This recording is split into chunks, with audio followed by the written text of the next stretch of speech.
Hey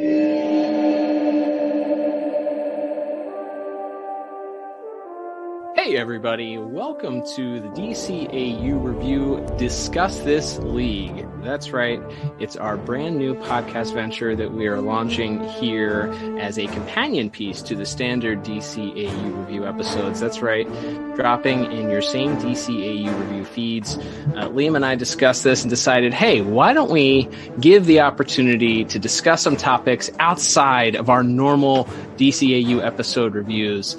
So don't worry, you'll still be able to hear your standard DCAU review episodes on your podcast feeds and at DCAUreview.com. But these episodes will be dropping from time to time in your standard feed as well. And these will be a panel format where we'll be discussing things from the DCAU.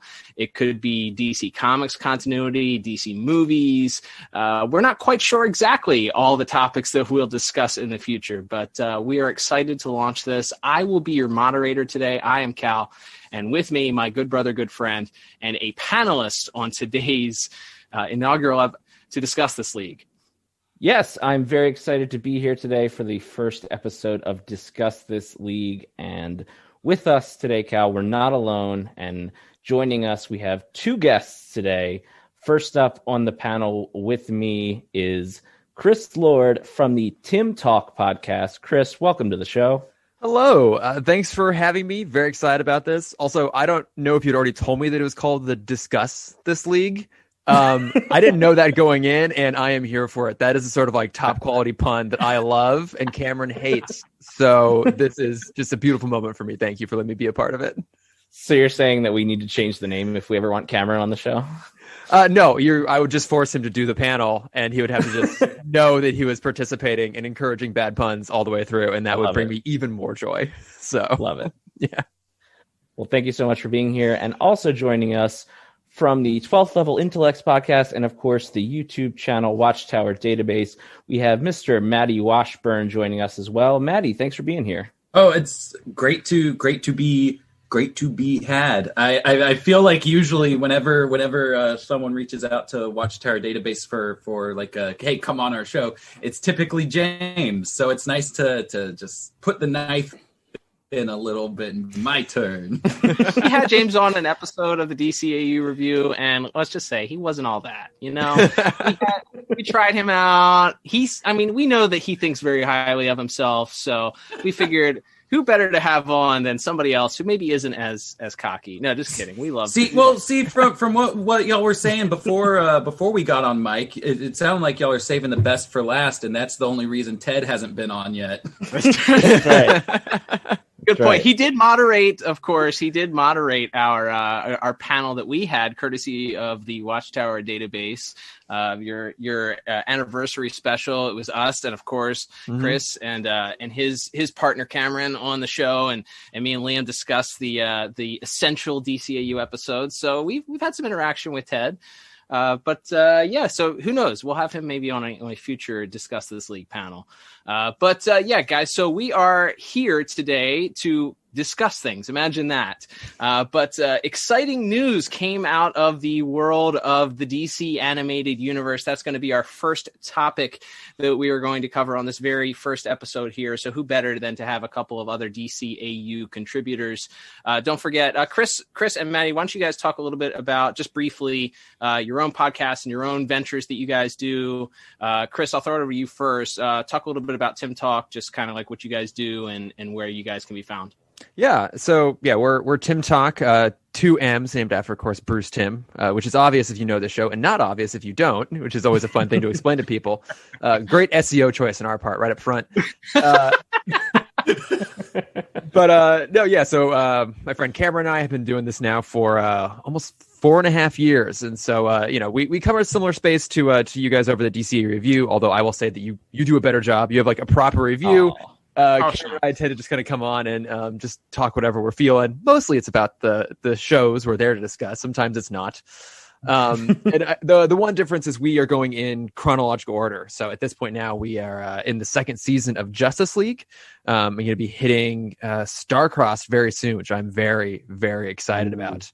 As we do that, and then occasionally we'll throw out a bonus episode if like a major tentpole release comes out, or Cameron wants to talk about single artist movie soundtracks. That was one episode we did. Nice. I think still our most random one. Kind of proud of that one actually, though.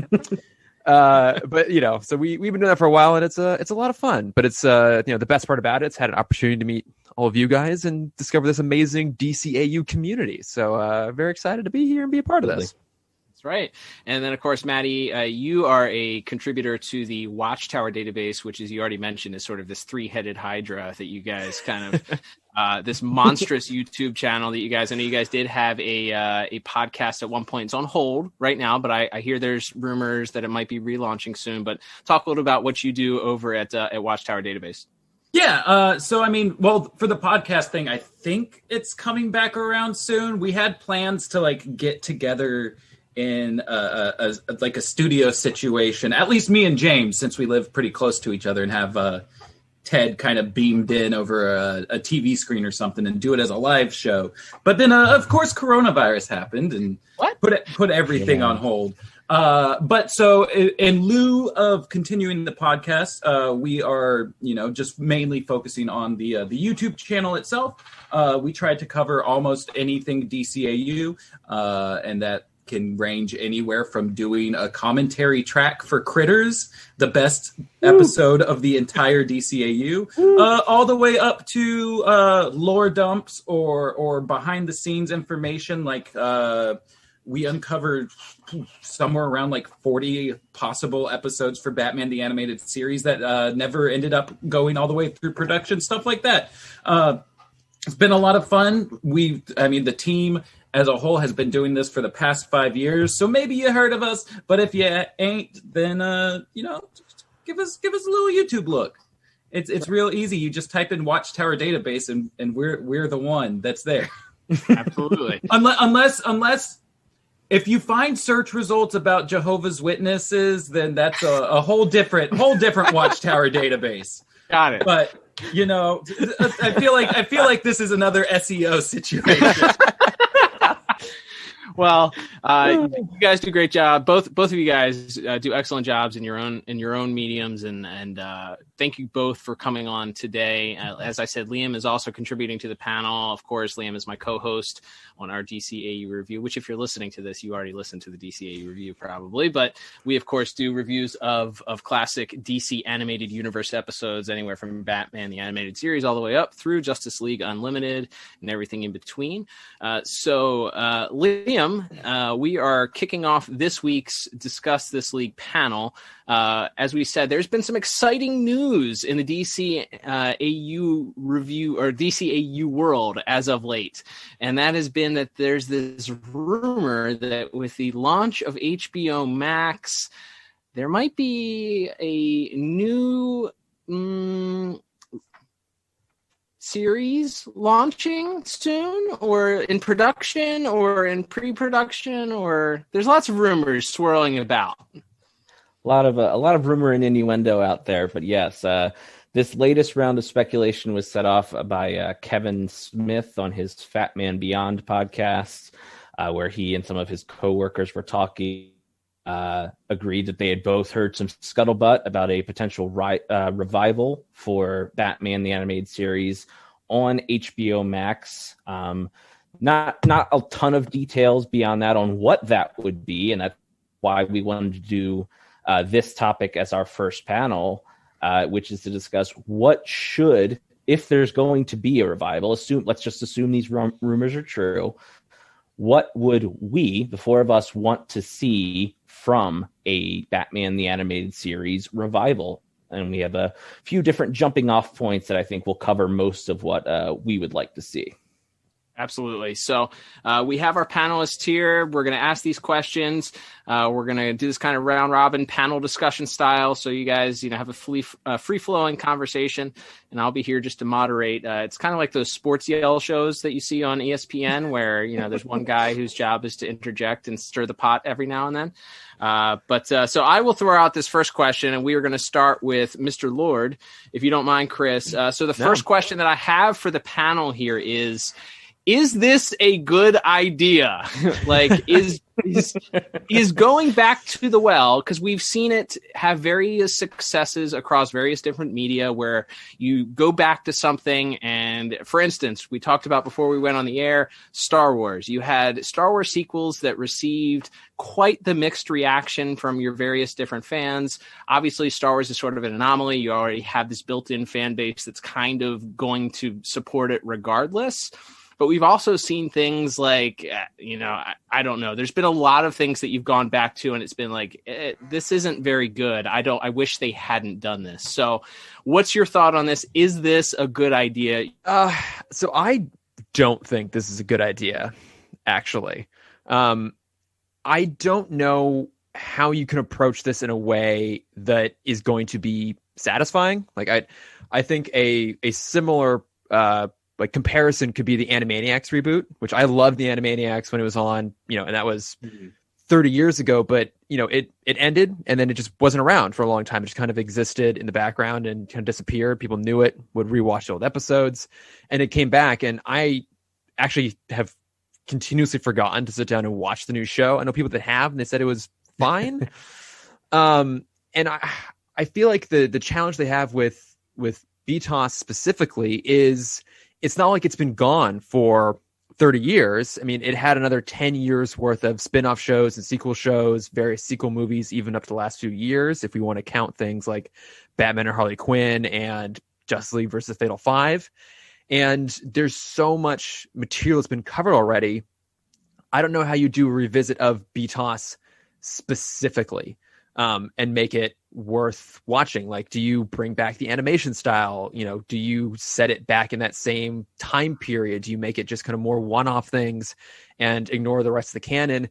You could do that, but I don't know if that'd be satisfying to everyone who really loves everything that came after it. And I feel like BTAS has the most popularity of all of those shows, probably by a pretty significant margin, which is why they're floating that show specifically. I just feel like it's hard to capture on a nostalgia of something that continued on for a long time and actually had a pretty nice definitive conclusion already at the end of Justice League. So for me personally, I would hope they don't do this. I hope it's just a rumor and that it kind of fizzles out and goes away. But that being said, if it's done well, I'd be open to, seeing what could come out of it. And I feel like you guys might have some good ideas on how to actually approach it in a way that would make it worthwhile. So awesome. Yeah, we'll talk about that in just a little bit here. Mattie, what about you? I know generally, just from seeing your commentary on the Batman: The Adventures Continue comic book, which is sort of, depending on it's supposed to be, I guess, loosely tied in with Batman the Animated Series. I know you didn't love some of the storytelling from that. Does that affect how you see a reboot happening here? Or is your fear that it would be more of the same? Or do you feel like that with the right people, this could be something really good? Yeah, I mean, so I'm a bit apprehensive about the situation as a whole. Especially if it's only done as a getting the band back together type situation, which you would think that's what would make it good. But, maybe my nose is too close to all of this stuff. And I've been able to pick up on some things that maybe the normal fan wouldn't. But around the time that Batman and Harley Quinn came out, Bruce Timm himself was saying that he didn't go back and rewatch any of the stuff to make sure anything lines up. And that seems to be a notion that kind of followed through with The Adventures Continue with Paul Dini and Alan Burnett. Not even just with, the continuity errors that were present in that comic itself, but like the characterizations, right? Like how we get that scene of Batman like kicking Nora Freeze's dead body over in front of Mr. Freeze, when like if you look back at the earlier Batman Adventures stuff that you know Bruce Timm and them did, he's comforting Mr. Freeze when he's dealing with his dead wife and everything. And to go from that Batman to the Batman who's just like, you're crazy, and I gotta prove you're crazy. Let me kick your wife. like it just feels like a slap in the face to people who are still watching, you know, this stuff all these years later. And I think we can probably all agree that out of the recent DCAU revival type stuff, you know, the Batman Adventures continue, Batman and Harley Quinn, Justice League versus Fatal Five. The best of them was Justice League versus Fatal Five, and I feel like a lot of that comes from, instead of, you know, the old heads trying to modernize what they had done, it comes from a fan of these shows writing like how they feel the story, you know, would fit in with the rest of the show. Someone who's still watching these shows is doing that. And I feel like that's what can be done to make it good, is you've got to bring in people around our age who have this connection with these characters, who have been brought up on these characters and know them inside and out. To write them. And like, that's not me throwing my hat in the ring for a writing gig on this. But you're not doing it. Yeah, exactly. Good shot, Mattie. but like I want more Eric Carrascos in the room. Sure. You know, someone who's going to treat it with the respect that it deserves, rather than just being like, yeah, I kind of remember the Batman that I wrote a few years back. Here you go. Here he is. This is him kicking dead bodies. This is good enough. Yeah. This is good enough. Well, that's fair. Liam, I'll throw the same question over to you. Do you agree with your co-panelists there, or do you have your own thoughts on this? So I do think both of our co-panelists made good points. What I would add is I was a huge fan of Arrested Development. I think the first 3 seasons of that show are probably the best comedy, certainly like network television comedy, maybe ever written. Like, that show is perfection to me. And the very few people were more excited when it came back, because as kind of what Mattie was saying, like the whole band was back together. They had the original creator as the showrunner. All the actors came back. And sure, they're a few years older, but they're all still, you know, talented people. So you're like, how can this not be great? And then we got that 4th season of Arrested Development on Netflix in whatever that was, 2013, 2014. And it was bad. Like nobody seemed to enjoy it. And then they did one more season after that, like 6 years later, which I think was maybe a little better. And I think my point is I watched it through, even though I wasn't enjoying it, out of like a weird, like my nostalgia for the old stuff kept me watching it, even though I wasn't really enjoying it. And the compulsion. Yes, exactly. It's like, well, this used to give me that, like that endorphin rush, that like I used to love this. So, and at some point I realized like, well, I'm maybe the show, whether or not that show was good or not in those last 2 seasons, it's like nothing was ever going to compare to the memory of those first few seasons in my head. And I think that's another thing that they would be contending with, no matter if it's completely the original crew of Bruce Timm and Paul Dini, and they get some of the directors and storyboard artists back. They could bring the entire original crew back, same animation studios and everything.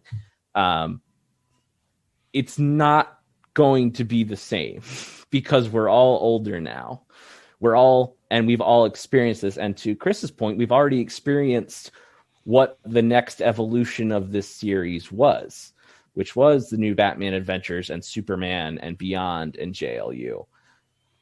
So I think that's whatever may come of this, and whoever's involved, we're gonna be fighting with our own nostalgia. And that's not to say I wouldn't want to see it, because again, much like we've all talked about with the Adventures Continue series, like I was just excited to see like characters like Azrael and the Deathstroke in that style. Like that was cool, and that kind of made it all worth it to me. So like so it's one of those things exactly like, so Mattie just held up the Deathstroke figure. So like I like that we got to see that. I'm happy that was made. But to Mattie's point, there's also that part where you're reading it, we're like, if they tweaked this, or they did this better, or they changed this, or this character didn't do this in this moment, this would be so much better, so more. And then you're kind of like trying to edit and rewrite stuff in your own head. And I feel like, and again, I think that comes from us all being, fans who create content based on these series. And so maybe, like Mattie said, maybe we're all a little too close to this, but kind of the thought ringing out in my head is the Arrested Development comparison, where it's like, no matter how good or not good this will be, it's up to people's memories of watching it when they were younger. Because that go ahead. Any follow-up? Go ahead. To add to that point, that's actually something that Bruce Timm himself had brought up, that I had seen in an interview with him, like around 2016, 2017. It was like either around the time of Killing Joke or Batman and Harley Quinn, where he was just like, look, I mean, I don't think I want to go back to that world, because I'm having to compete with everyone's memories of it. And I would much rather, just move on and go, still use these same characters, but in a world that isn't as bogged down with people's nostalgia kind of situation. So I think you definitely hit the nail on the head right there. Perfect. Yeah, no, I'd agree with it. I just think, given that they decided to do BTAS specifically, or that's the specific rumor is it's going to be BTAS, that's what gives me pause. If they were like, hey, we're going to revisit this universe, we're going to do more Justice League, more Static Shock, more Justice League Beyond. Yeah, exactly. I think there's a lot of room to explore, but it's hard for me not to put on like my cynical cap when I heard this news, and it just kind of felt like maybe HBO Max is trying to dip their toe in the water to see what kind of reaction they would get as to whether they want to invest in trying to get more people onto that platform, which is not doing as well, I think, as they had hoped. So what? You mean this is all about money? Get the heck out of here. I know. How dare I think this way? It's so cynical of me. How dare you?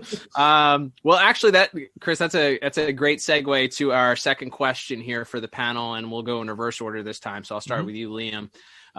So you mentioned the rumor is that they are specifically, Kevin Smith on his podcast mentioned Batman, the animated series. Of course, we don't know whether or not that means going back to that original Batman, the animated series style, doing more stuff in the new Batman Adventures style, or just doing more stories just around Batman. We're not quite sure. He didn't have specific details about it, so we're sort of like fantasy booking here. So Liam, we'll start with you. So if you were in charge, if you were the head of the head producer for this series, what time period are you setting it in? And do you want it to directly to connect into and reference stuff that's already happened? Like, if you set, let's just say that you set it year 4 of the Justice League, as opposed to, whatever year 3 or whatever it was that we left off in, or as Mattie said, something like Justice League Beyond, where we learn more about Terry's contributions after his introduction to the league there. Where do you want it to be connected, or would you rather it be more standalone? So time period and then connected or standalone stories.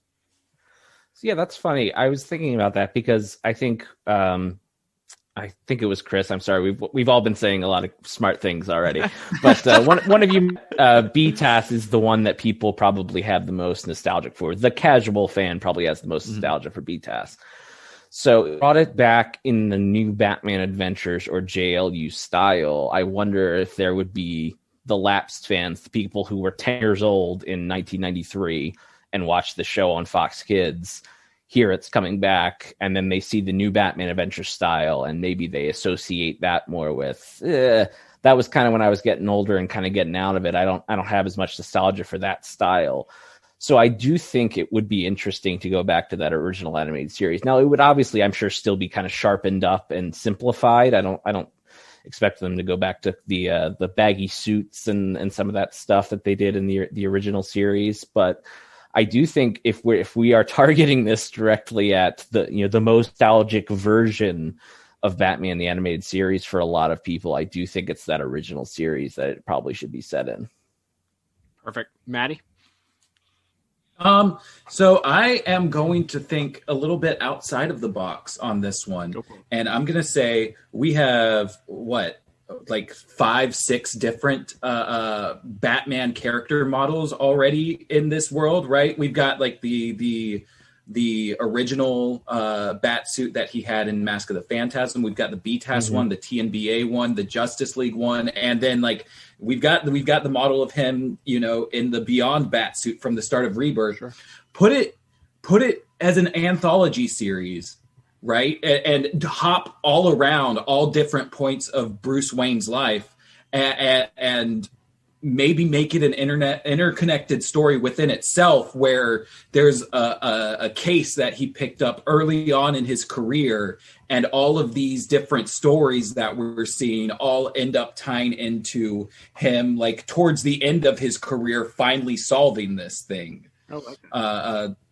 Right. And that I feel like that's an easy way to not have to worry about the continuity, more or less, but also gives you way to bring in a lot more of the expanded universe, right? Because if we're hopping around time, we can get the Justice League, we can get the Tim Drake Robin, the Dick Grayson Robin, and if they want to treat Adventures Continue as canon, we could even get some Lost Years stuff with Jason Todd Robin, It even gives reason to like maybe even flash forward to old man Bruce with Terry, like they've got a huge timeline of stuff and so much, pre-production art made from all of these past shows. Like it would be crazy not to utilize that, even just as a cost saving measure.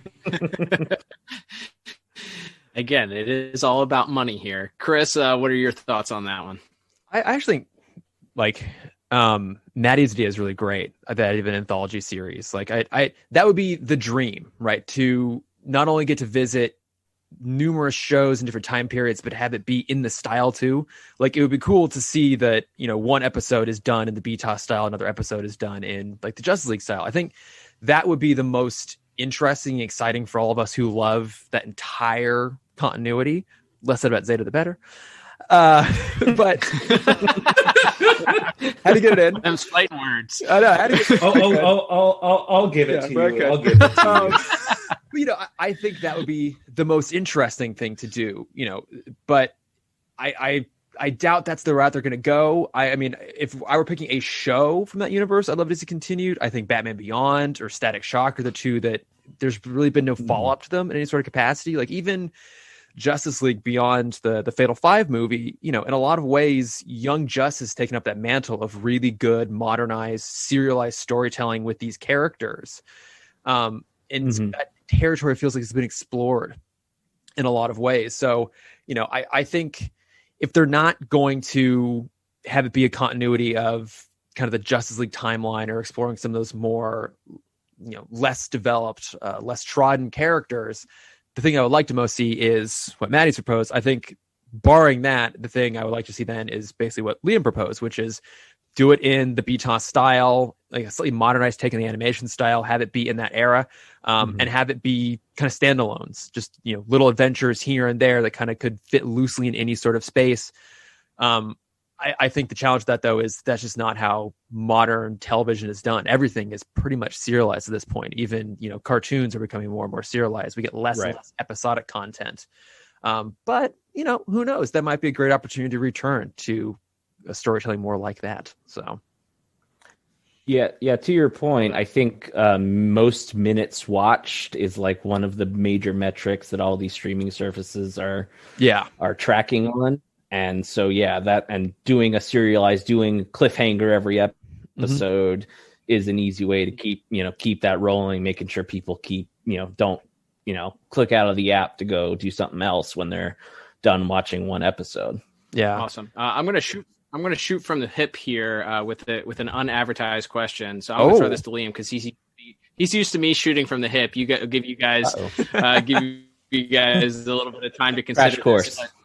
So if we were to do this a serialized show, would you guys like to see sort of like the Mandalorian format where you have different directors or storytellers take the helm for each episode, or would you rather trust one person's vision for the entirety of a series and kind of have the same feel throughout? Because if you're familiar at all with the Mandalorian, the way that series goes, obviously you have showrunners, you have people that are kind of in charge of making sure that things are going the right way. You have Jon Favreau, who's like, and Dave Filoni, who are in charge of making sure that the series is going the way that they want it to. But they give the different episodes to different directors, which gives each episode kind of its own feel. So Liam, I'll throw it to you first. Would you, let's say they had the option of giving, different episodes, maybe one to Tom King or, Mark Waid or different writers, these like standard DC Comics writers, and they give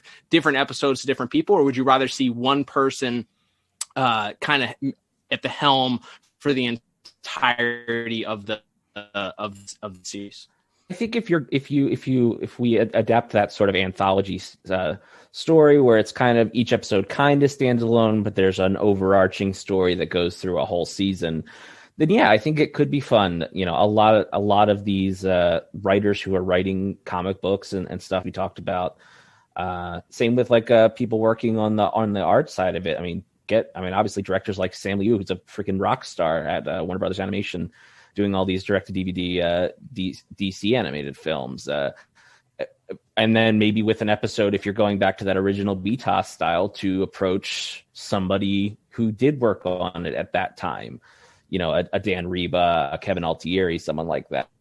Having guests kind of come in and work on their style of episodes from an art standpoint, and then having different superstar writers, whether that's James Tynion IV, who's writing Batman right now, or like you mentioned, a Tom King, a Scott Snyder, Gail Simone, someone like that. Gail Simone obviously already wrote at least one episode of Justice League. So I think it would be interesting to see people, to kind of what Mattie mentioned earlier, is that a lot of these people who either grew up watching the show and are now working with these characters in some other form, or who were in some way influenced by the show, to now get to kind of give them a chance to play in that playground would be that would definitely give it a unique feel. And like you said, it would kind of make each episode kind of be able to stand out on its own while still telling this sort of overarching serialized story. Perfect. Mattie, you got any thoughts on that? I definitely agree with what Liam's saying, right? I mean, each of these shows already has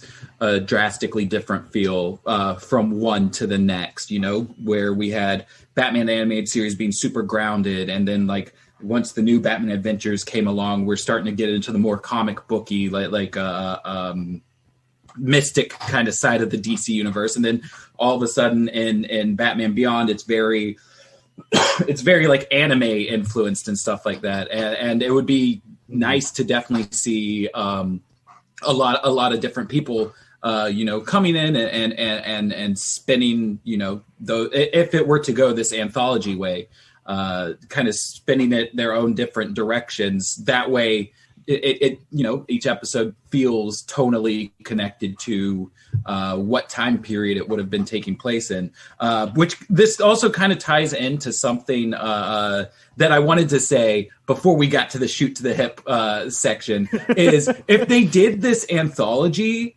idea, imagine how good the soundtrack would be. Right, going all the way from completely like orchestral rendition specifically for Batman the Animated Series styles episodes to like all of the like cyber rock stuff they were doing in Batman Beyond. Like there'd be so much room to play with, so much just creative stuff, and the more creativity brought to the table, the better. Love it, Chris. Yeah, I mean, it's probably no surprise. I agree with my esteemed panelists' other opinions about having a little bit of variety in there. I think if you're doing a very focused serialized story, if we're doing, say, an adaptation of like an Under the Hood done in DCAU format, not in the comics, but in a show, that case, I might want it under like one more consistent vision. But certainly if we're, hoping it's something along the more playful route where there's a lot of opportunity and you're telling different characters' stories, then I think having, opportunities to bring in old hats as well as younger comic writers that are clearly influenced by the show would make it really, really interesting. So, I mean, like the pipe dream show would be an anthology, different animation style, different creatives, like what's your favorite era? Let's dive in and do an episode on that.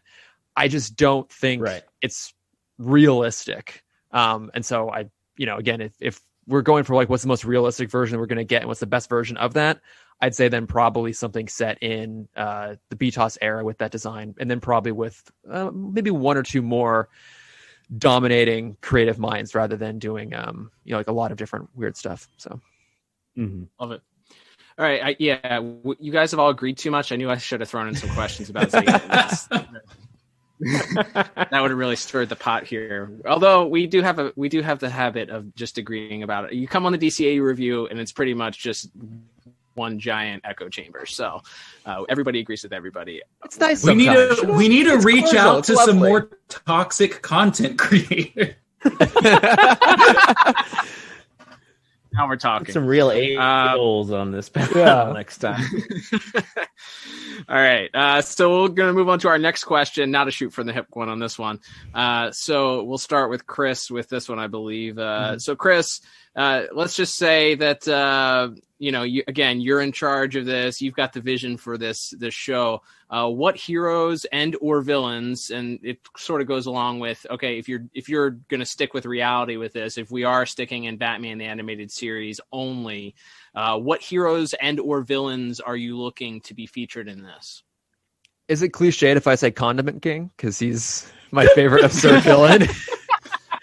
I mean, I would at least love a revisit of the character. Okay, but as a hero, possibly as a hero or a villain, because I've been clipping all these kids WB commercials lately, and I came across one that suggests that he went to a school run by Captain Planet and became a hero. That is very, very specific. I'm here for it. Let's do it. Are kids WB commercials canon now? Why not? They all actually live on like the Warner Brothers lot. Yeah, exactly. I imagine those commercials work on like CN City or Who Framed Roger Rabbit rules. Yeah. All right. Like, isn't there a commercial where Batman sings the Jigglypuff song? Like, I don't know if I can. There's another one where Batman Beyond fights Misty in a Pokemon battle. So like, try to figure out the Pokemon timeline in comparison to DCAU. Let's canon all of it. It's so worth it. All right, so Chris, you started with Condiment King. It can only go up from here. Not sure if that's a compliment or not. I think it would be fun to explore some of the lesser seen villains. I mean, obviously, if you're going to do a reboot, you have to bring back Mark Hamill's Joker. I mean, we're now watching Justice League. Anytime he makes an appearance, he just elevates the episodes because that character and his performance are just so good. And he's such a weird dynamic to throw in, especially in the more serious shows. So obviously, you got to bring back him. You got to bring back Harley. She's more popular than she's ever been. I think some villains got good episodes, but there was more to be done. Like, I would have loved to see more Riddler. Like, Riddler basically was never really properly included in the new Batman adventures. Or in the Legion of Doom. So seeing him come back could be great. That's right. Or the Legion of Doom. Yeah, he's just not getting the respect I don't know if he really deserves it or not, but we love him regardless and want to see more of him. Imagine the Riddler verse question. I would also see that would be interesting. Like, yes. I would also love to see some comic characters that we haven't really seen show up. It's like I just read through all of the Batman 66 comics, and it was really fun to see them bring in characters like Harley and Bane and Killer Croc into that era, characters that never appeared before. And you could almost kind of do the opposite. Like, there are some fun characters that, still have are popular in some degree from the 60s you could bring back. Like, bring in King Tut, bring in like Egghead. I love Egghead. Yeah. I mean, obviously he can't be voiced by Vincent Price, which is an absolute tragedy at this point. But But, you know, there are a lot of characters we never got a chance to see. And I think what made BTAS so strong was that it really appreciated its villains and gave those villains really interesting stories. And I feel like even by the time they got to the end of BTAS, they were looking for ways to do new dynamics with them, right? So we get a lot of reform stories or attempts at reform stories. Hell, Ventriloquist was cured. He's the only like villain that actually got fully redeemed and became a normal person again. That's been explored a lot with the existing characters, so it might be worth bringing in some new ones so you have some runway to tell stories rather than either undoing the good storytelling of the past or just treading the same water again. So basically my answer is bring in Condiment King and Egghead. Those are the two I want to see the most. Have them team up. Why not? There's a thematic similarity between the two of them. I feel like they work together. Excellent. All right, Mattie? hear me out. Critters 2. Should have known. This time there are 2 talking goats. I mean that's a real easy joke to make. But I would like to see Farmer Brown at least referenced in some capacity. They brought the Farmer Brown van into Adventures Continue, so obviously the behind the scenes team has a spot for the episode. But I think the real easy answer right now is to bring in some of the Adventures Continues characters, especially the ones that like didn't get the action figure treatment like it was suggested they would be getting, right? Like why let those designs go to waste? We've got who was it? Court of Owls, Batman Who Laughs, Flashpoint Batman. Like, why not? Just bring them in. Just especially Flashpoint Batman, especially if we're doing some kind of weird like across time situation. That would be a lot of fun. Come to find out, the Flash is the reason we're going across time. But I mean, in the already established continuity, I feel like Paul Dini specifically has really had a hard-on for Emil Dorian lately. So it would be interesting to see him revisited, right? Because he got a brief mention in the Adventures Continue as the creator of Mr. Wing, who obviously we all want to see Mr. Wing be brought into animation, with me as the only voice actor for Mr. Wing ever in the entirety of that. That's just something we all want to see. But he also brought Emil Dorian up in his Harley Loves Joker series a couple years back, which is very DCAU influenced, as the creator of another splicer called the Grayson, who is somebody that like Harley knew from back in like her college days and everything. And he even brought that character over into what I've been reading on stream right now, the novelization of Mad Love. That came out in 2018. Nice. So it seems as though Emil Dorian would probably be a shoo-in, especially if Paul Dini is attached to it. But I'd also love to see characters like, I think Mr. Freeze would be fun, so long as Paul Dini's hands are kept off of him. And sorry, Paul, I know you gave us Heart of Ice, but you're not allowed to take it away from us. I think Two-Face would be a really fun one, especially after the character bit that we got in Justice League versus the Fatal Five, of how he's kind of grown as a character in the time since his last appearance in the new Batman Adventures. I'm trying to think, I had another one and it's escaping me now. Harley. There's been so much done with her character since her original appearance in BTAS, and I feel like it would be a difficult task trying to bring that to this world, especially knowing where her character ends up. But Paul Dini, Bruce Timm, if you're listening, I did this great video about how maybe she was on the Suicide Squad during Return of the Joker. So you can make it. You can make it work. You can make it work if you try hard enough. It'd be excellent to see a lot of that growth come through in there.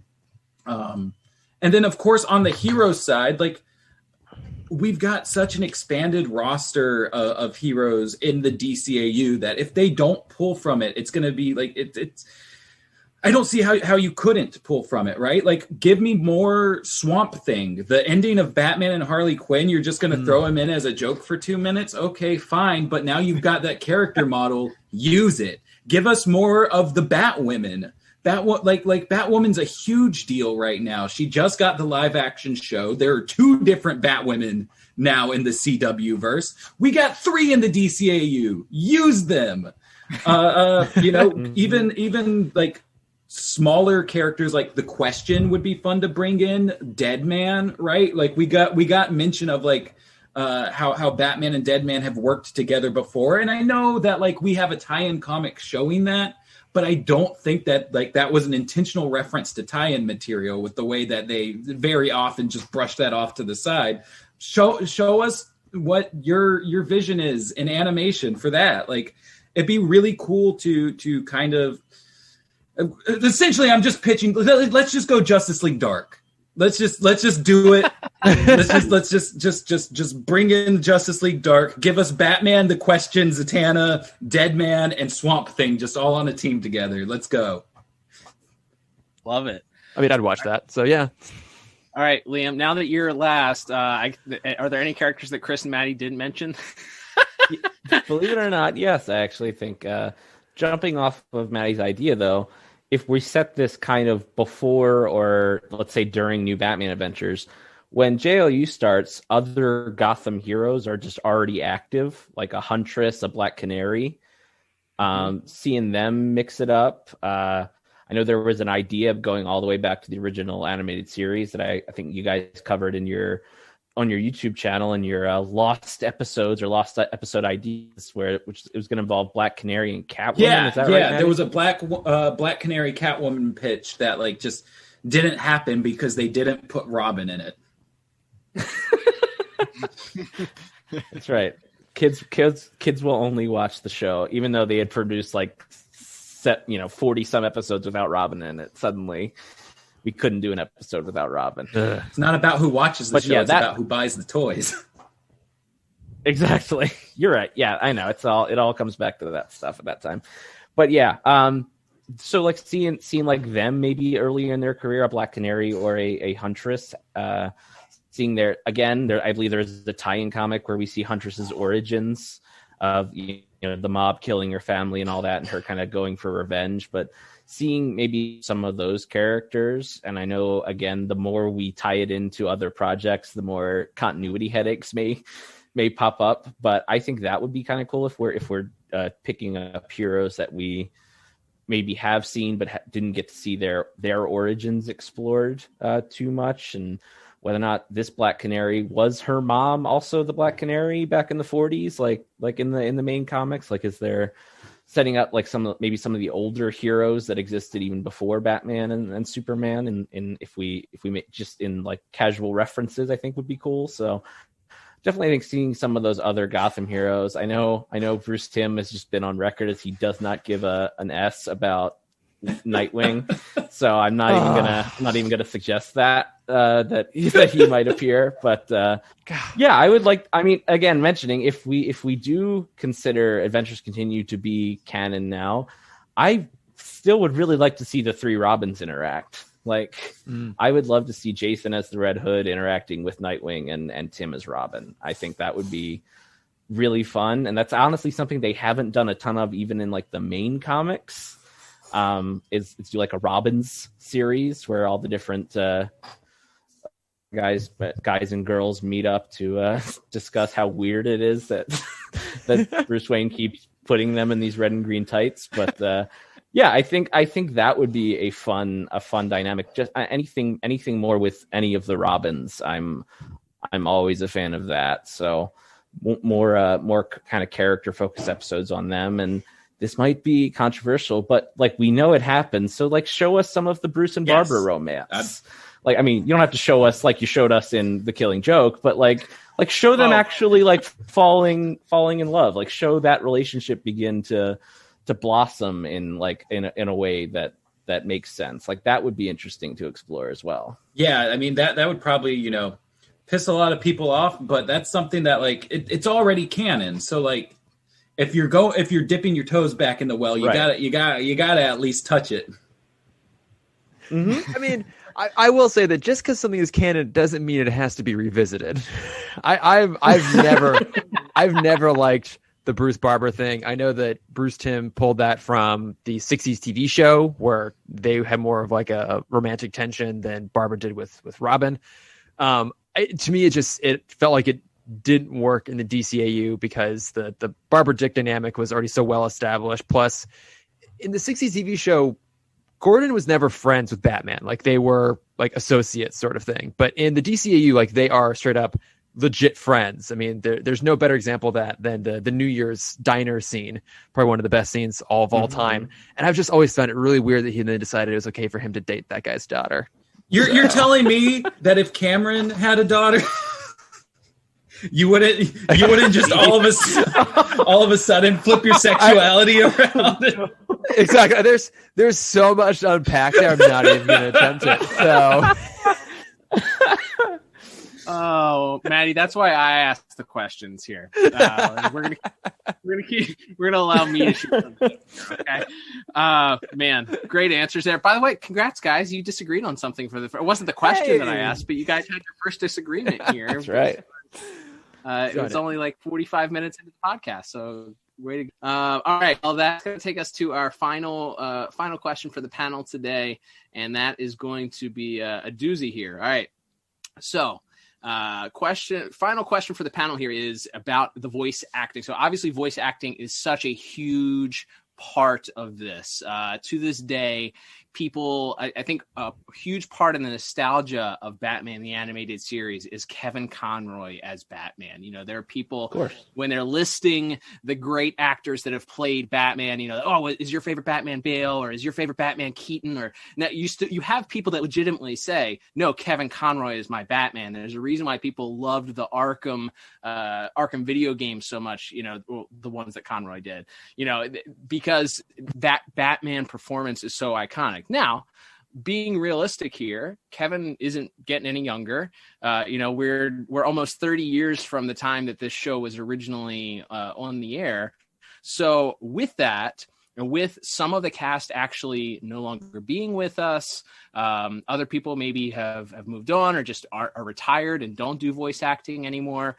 Would you guys begin trying to recast here? We're starting fresh, sort of. We're dipping our toes back in, but would you guys be down for recasting and to begin sort of the future of the DCAU for future generations, if this is a launching point for them to begin kind of continuing from this point? Or should we, like, is this sacrilegious and should we just stick with, you know, who we know and stick with these original voice actors? So I forget who went last, so I'm going to go with Mattie because he hasn't gone first at all during this entire panel. So I'll throw it over to Mattie first. This is a big question. I feel like I'm being saddled with so much responsibility to kick it off right. I mean, so personally for me, like I think it's a situational thing, right? Like if you're using the Joker, you can't just recast Mark Hamill, you know, like but stuff like Paget Brewster and God, who was it that did the Harley voice in Batman and Harley Quinn? The other girl from Big Bang Theory. Melissa Rauch. Yes, okay. I kept saying Kaylee Cuoco in my head, and I was like, no, that's the Harley animation. The other Harley. Yeah. But like stuff like that didn't bug me too much. But there are obviously ones that you know, it's just iconic, the voices behind them, and that's part of what has me kind of concerned about the series as well, right? Because like I'm sure all of us probably see like Ephraim Zimbalist Jr. as Alfred, right? And he's no longer with us. Right. So to me, that says that you know, either they're going to recast him or they're going to set this at a point in time where Alfred's no longer in the picture. And that's where I start getting worried about the continuity issues, right? Like it's at that point, it's like, well, do we want Mark Hamill to come back as the Joker? Because then that means Tim is like a 30-year-old by the time Return of the Joker is happening. And so, but from just not even a continuity, you know, point of view, there are so many people in the DCAU already who have been recast that like it's not going to be that big of an issue to me. Where you can get the original voice actors, it would be nice to have them, right? Like we're not any of us expecting going into a Batman the Animated Series reunion with like Bruce Greenwood now being Batman. Neil Patrick Harris is playing Robin. I mean, he did have a couple DCAU roles. Oh, that's right. He actually played Nightwing, didn't he? Was he Yeah. Nightwing at one point? In Under the Red Hood. In Under the Red Hood. Okay, yeah. You're right. I was thinking more or less about him being the weird mind control boy from the Justice League Legends, or being the washed up movie star in Static Shock. And he was the music meister in Bringing the Bulls outside of main DCAU stuff, but yeah. So I mean, and the Flash and New Frontier. True. Oh yeah. Would not have remembered that. I mean, but definitely, I feel So you guys are casting Neil Patrick Harris here. Obviously, Yeah, it's all the roles. Yes, I mean, Yeah, I feel most people will really want to stick with the original cast, where you can, and if not, get someone who has at least familiarity with that character elsewhere. That way they kind of fit the glove, I guess. Got it. Chris, throw it over to you.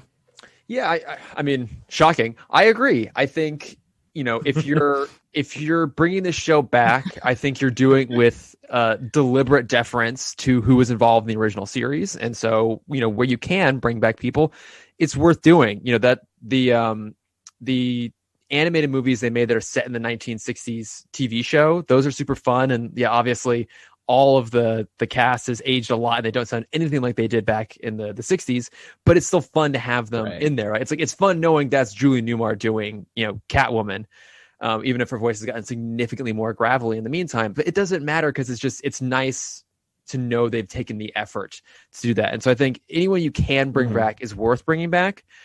I think there's kind of a tier system a little bit where I think there are some characters that are more acceptable to swap out. Like for me, you can't change Conroy, you can't change Hamill, and I think you can't change John Glover's Riddler either. I think his voice is so important to that character. Yes. That's one that would be distracting if they did anyone else. I think everyone else, I would love to see them back. I would love to see, Lauren Lester come back and Diane Pershing and Arlene Sorkin, obviously she kind of does Harley here and there where she can, but a lot of other people have done it now at this point. So long as it's not think, Tara.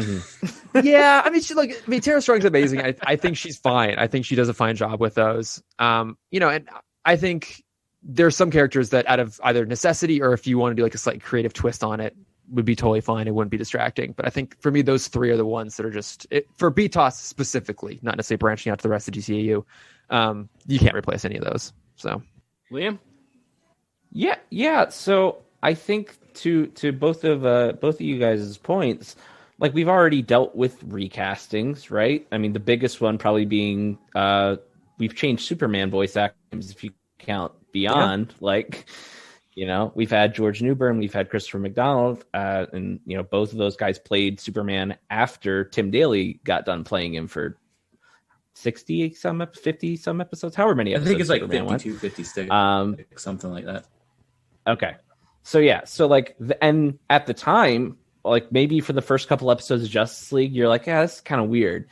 But then the more you watch, the more it doesn't seem that weird. And now for Cal and I on our main show, where unlike the Timm Talk boys, we don't have the fortitude to go in order, so we jump around, and like we jump from Justice League to Superman and back and forth all the time, and it's not even something. It's just like it's the same character to us, but it's just like a different era in that character's life. So he's a little bit older in Justice League. His voice changed a little bit.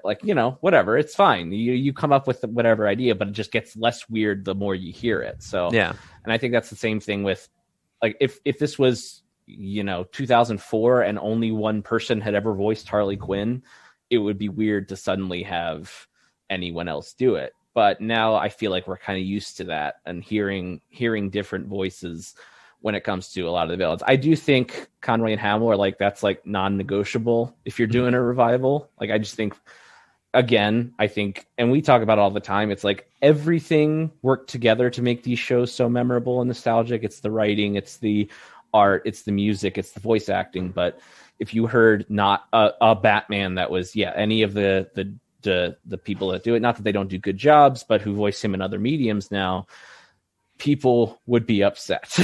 And I think that would be like a really bad foot to start out on for a series. Is you can recast, I think you can recast most of the villains, and someone like Alfred, even like, obviously if we do it, let's say they do a new Batman Adventures style and Robin's in it, it's not going to be Matt Valencia. You don't think he right? can still He's capture like a that? 40-year-old man now.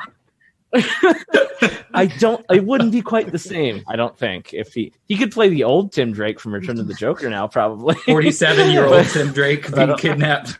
Yes. Yes, but I don't think so. Like, we're already going to be just of characters who, if we're keeping them the same age they were during the series, we're going to have to recast anyway. So, as Cal mentioned, some of the actors who played them during the original series aren't with us at all anymore. Yeah. So I think that's, for the most part, I'm fine with it. It's just, it might be a little bit weird if you have somebody else playing the Penguin. I think Mystery of the Batwoman didn't use Paul Williams, did they? I think it was it Ogden Stiers in Mystery of the Batwoman? Yeah, I'm pretty sure it's David Ogden. It's definitely Stiers. Yeah. So which again, it was probably weird the first time I watched it, but then I watched it a couple more times and it didn't seem so weird to me anymore. So I think the only two like people would not ever get over it if you did this type of deal would be Conroy and Hamill. Like, I think most everyone else is negotiable for the average fan. For like, I totally agree about John Glover's Riddler, and I'd love to see people come back to it. Any and all people that could. And yes, if they were to mix in a Beyond or a Justice League story or like a Superman or someone, of course I'd want to hear Will Friedle play Terry, or I'd want to hear actually it could cast again. But again, if it was Superman came back, it could be George or Tim, and I don't think anyone would be that upset because like they're both Superman. So it's that kind of thing where I think there's only really a few finite examples of people you absolutely could not recast for this. Yeah. Sounds like we all agree again. Yeah, lots of agreements here. Let's see if there's an agreement here. Start with Chris. Tim Daly or George Newbern? Ooh, I think I'm gonna go George Newbern just because we're doing Justice League right now. So like right now, that's the voice that I'm hearing. But I mean, it's a hard pick. Honestly, I think they're both amazing, and I think Tim Daly has revisited the characters a few times. And he has that amazing series, the YouTube series, The Daily Show. I don't know if you guys have ever watched that, but it's really funny. Mm-hmm. There's a neat bit he does with Kevin Conroy on that one. Yeah. Mattie, what about you? Yes, I have to answer. Team Newbern or are you Team Daly? Christopher McDonald. Perfect. Yeah.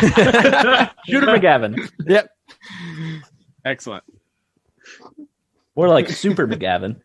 Yeah. But in all seriousness, I feel like I'd probably go for George Newbern. I've always had a bigger connection, I feel like, to the Justice League version of Superman than the Superman the Animated Series version. Like, not to say that Superman the Animated Series is bad by any means, but it's definitely like it just does not keep my attention the same way that Justice League does. And so, having that voice back would be great. Love it. Liam? George Newbern might win it. George Newbern might win it for me just based on the fact that he wasn't involved in the creation of Unity, which is a real rough time. When we reviewed that, we were like, I don't understand how anyone involved got to keep working on this show afterward. Yeah, they should have cleaned house after that one. But no, I think I've gotten a greater appreciation for Tim Daly's Superman. I think possibly because we're just coming out of a month where we were reviewing Superman episodes. I think George Newbern got a lot more to do with the character because they really up until other than the Dark Side episodes, it doesn't feel like a lot of those Superman episodes really gave Tim Daly a ton to do other than just kind of react to the villain of the week or whatever. Whereas obviously with Dwayne McDuffie's writing and everything with the Cadmus arc and everything of taking Superman on this journey of him dealing with repercussions of his past back to Legacy all the way through to him choosing to lobotomize Doomsday and taking and doing these things and kind of arguing with other people, whether it's Captain Marvel, not that one, the other one, or the Question kind of poking at him and going, hey, you're not the same guy you used to be. And him grappling with that and kind of taking that like, what exactly should Superman be doing in the world? If he has the power to intervene on this, should he, when should he not? And like Tim Daly never really got a crack at that version of Superman. So like, I do appreciate Tim Daly, I think, as your kind of standard garden variety Superman, but most of the big Superman character moments in the DCAU, I think that we all love come in Justice League and Justice League Unlimited. So I'd probably be a new Burn man myself as well. Well, that will put a exclamation point on our very first episode of Discuss This League. Thank you to our panelists. Guys, we're going to go around the horn here and allow you guys to plug your stuff one more time. Let people know your social media, where they can find you, interact with you, subscribe, listen, like, all that stuff. So throw it over again. Start off with Mr. Lord. Right, yeah. So we're Timm Talk Pod, so you can find us at Timm Talk Pod, again, with 2 M's, on Facebook, Twitter, Instagram, and Gmail. Like I said, we're currently covering the 2nd season of Justice League right now, and it's really good stuff. Like, I feel like we've kind of gotten through some of the rough patches, and now it's pretty smooth sailing from here on out, which is good. Yeah, and then me personally, I am at Lordifer. It's a weird combination of my last name and my first name. So it's Lordopher, not like Lucifer, on Twitter and Instagram as well. Excellent. Mattie? So we're just skipping the whole Mr. Wing, the animated series pitch? Save that for our next panel. That's for a future episode. That's all right. So once again, you can find us on YouTube, just searching up Watchtower Database. You can probably find us on all other platforms that way as well. But I know specifically on Twitch, Twitter, and Instagram, our handle is DCAU Watchtower. And if for some reason you want to follow me personally, I don't know why you would put yourself through that, but on Twitter, it's at Mattie Washburn. On Instagram, it is at executive producer Dick Wolf. I'm still waiting for the Law and Order crew to cut me a check to give that one up. I've kind of failed almost all financial capability I've ever had, but I have been sitting on that one for a while, just hoping that you know what? I won't even go that high. $5,000 and it's yours, Law and Order crew. You heard it here first. That's the gold mine waiting to happen. Me. You heard it here first. What was that? Law and Order. Anybody working Law and Order, if you're listening to this podcast, why? Why are you listening to this podcast? Executive producer Dick Wolf specifically, if you're listening. For real. Yes. And last but not least, I'll throw it to my co-host to plug our stuff before we wrap things up here. Yes. Thank you everybody for listening. And of course, thank you to Chris and Mattie for being here. We definitely want to hear feedback on this because again, this is the first one for the type of show this is the first one we've done, and 2, for the idea that we're talking about. I don't think there's anybody who loves the DCAU who doesn't have a pretty strong opinion about this. Either I want more of it, I want any and all that you can give me, want it, leave the memories alone. So I definitely want to hear some feedback. Tweet us at DCAU Review or leave a comment on our Instagram, same username at DCAU Review. Let us know what, and this is a big topic, and like I said, I think a lot of people will have strong opinions about it. Absolutely. Don't forget, you can hopefully subscribe to this podcast. Just search DCAU Review on your favorite podcast app. You can also check all of our archived episodes at DCAUreview.com. But for our panelists, Chris, Mattie, and Liam, I am Cal, and we will talk to you on the next episode of the Discuss This League. On the next Discuss This League. For more content from these creators, subscribe to the Pod Tower on YouTube. There you'll find more discussions, videos, and podcasts from these creators. That's the Pod Tower on YouTube.